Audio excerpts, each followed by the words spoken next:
Today's topic, what we are going to discuss is the Indian Constitution.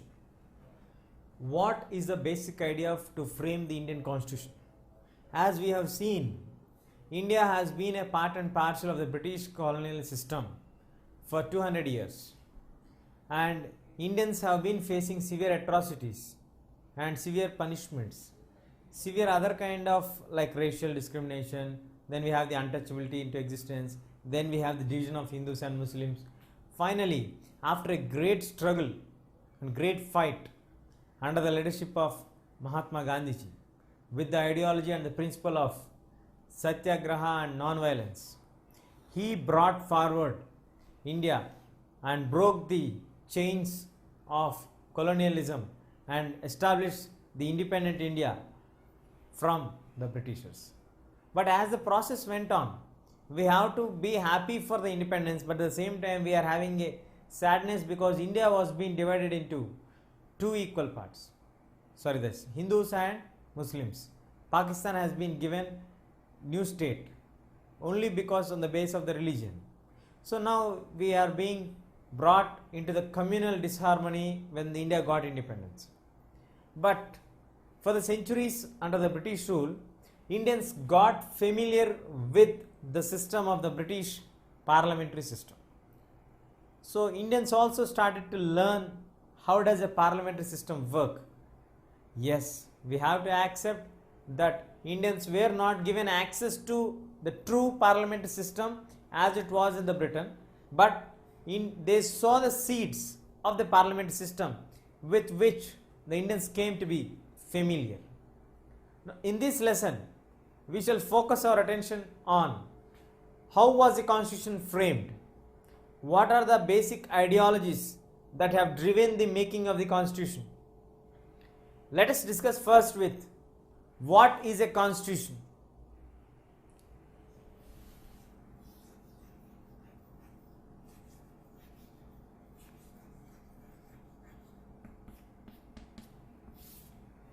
The Constitution is a book which contains all the rules and regulations of a nation which have to be followed in the prescribed land by the book. This book deals in detail all the aspects which are necessary for us as a citizen in the process of setting up of the government, the institutional setup, the rights given to the judiciary, the fundamental rights, the directive principles of state policy. All these are incorporated in the Constitution of India. The Constitution of India not only gives the basic structure of everything, but also provides the goals for the nation to be achieved through the directive policies or the directive principles of state policy. In this way, the Constitution is the document which is drafted in a book where all the rules and regulations which are necessary for us are framed in it. What does the entire constitution deal with? How did Indians get influenced by the other constitutions? What are the basic factors of determination for us? These all will come into context now. Now moving on to the making of the constitution.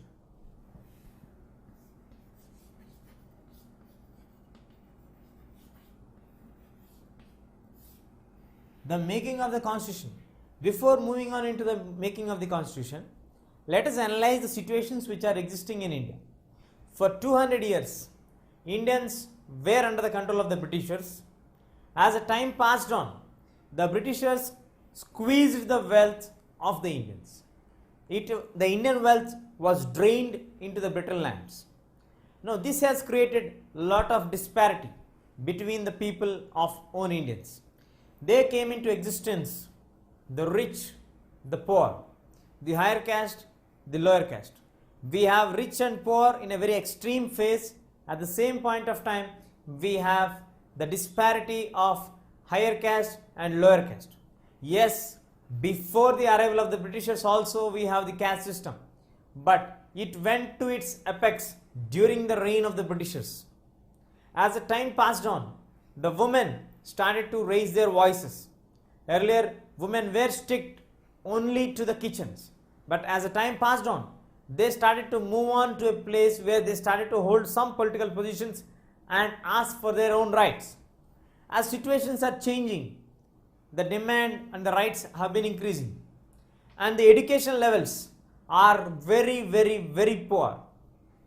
And in this kind of situation, where India is a land of cultural diversity, where you have different cultures, different languages, different religions, where India got independence on the base and brocage of India being partitioned into India and Pakistan, where the language and the religion plays a vital role here.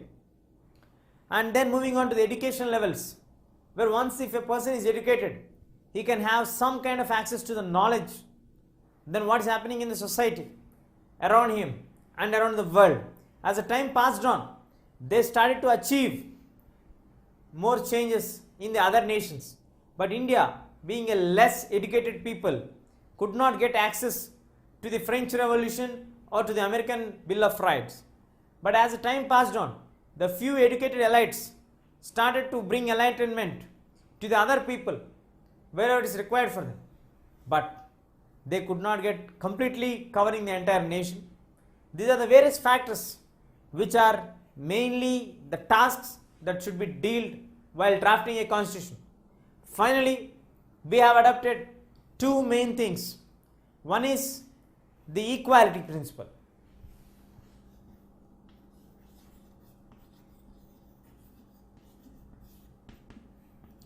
The second one is the universal adult franchise.